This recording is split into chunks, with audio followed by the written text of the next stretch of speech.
The HOA slapped a $500 daily fine on my industrial lot for parking work trucks. They had no clue who actually owned the property. It was just past dawn when I arrived at my storage and logistics yard. I've operated a small fleet of flatbeds and box trucks here for a decade. The area is zoned M2, explicitly for industrial use. I've never had a problem. But that morning, a bright orange envelope was stuck under the wiper of my lead rig. I thought it was an advertising flyer. Unfolding it, my mood darkened. It was a formal notice from the Riverside Estates Homeowners Association. The demand? A penalty of $500 per day per vehicle for parking oversized commercial equipment in clear view of the community. My blood pressure spiked. Their manicured subdivision was over a quarter-mile away, separated by a buffer of vacant lots. My yard wasn't just outside their boundary, it was in an entirely different legal universe. The sheer, breathtaking gall of it. This wasn't about rules. This was a power play from someone with too much time and too little real authority. I decided not to call. I drove straight to their management office. Time for a face-to-face chat.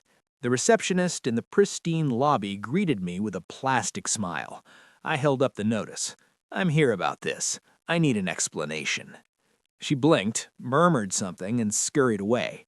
A moment later, the HOA manager emerged. Let's call her Brenda. She wore the smug, practiced calm of someone used to intimidating people. "Ah, you must be the truck owner," she began, as if stating a minor offense. "We've had numerous complaints. The sight and sound of your vehicles are detrimental to our community's character. Our covenants prohibit such industrial eyesores." I took a slow breath. "Brenda, that's my property. It's industrially zoned. Your covenants end at your fence line. You have zero jurisdiction." Her smile didn't falter. "Our authority extends to anything affecting the neighborhood's aesthetic well-being. The fines are legitimate. You can pay them, or we will begin lien proceedings." The threat hung in the air. I could feel the old familiar steel settling in my spine. The game was over. "Brenda," I said, my voice dropping lower, "you might want to recheck exactly who you're trying to intimidate." I reached into my inner jacket. I placed my badge on her desk. The polished metal caught the fluorescent light. "I'm the county sheriff, and you are harassing a lawfully operating business on properly zoned land." Her face underwent a spectacular transformation. The smugness evaporated, replaced by a sudden sickly pallor. Her mouth opened, but no sound came out. "Now let's clarify what happens next," I continued, leaving the badge where it lay. "You will void this fine immediately. You will send a written retraction to every board member, and you will ensure no such violation is ever issued to this address again." She stammered. I had no idea. There were complaints." "I don't care about the complaints. I care about the abuse of process. If I receive so much as a postcard from your association again, I will have the town attorney review this for attempted extortion.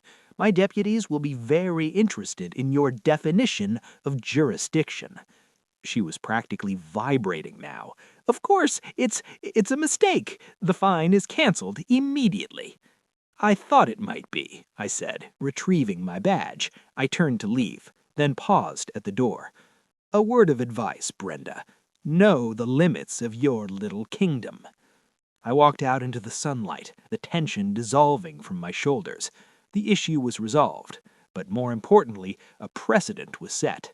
They weren't just fining my trucks, they were testing a boundary, and they picked the wrong wall to push against.